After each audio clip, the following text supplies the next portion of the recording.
刚果民主共和国反政府武装组织3月23运动，27伫咧东部一个城市集会上2度爆炸，造成11死65伤。反政府武装联盟领袖指控讲，这是民主刚果的总统齐塞克迪幕后规划的。齐塞克迪是甲资金杀予一个伫东部活动的外国军队。集会群众向强都开了，听到真大声音。 这是伫刚果民主共和国东部布卡湖市举行集会，2摆爆炸造成重大死伤。迄时阵，反政府武装组织 M23领袖咧甲居民见面，而且已经伫要散会。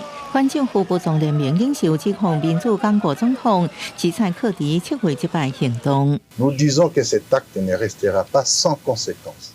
齐塞克迪讲，这拢是伫东部活动的一支外国军队做的。M23过去3礼拜闪电攻势控制刚果东部大城国马，表示发动战斗攻击是为追求投射组无搁做到种族歧视，搁希望将民主刚果为一个失败国家改造成做一个现代化的国家。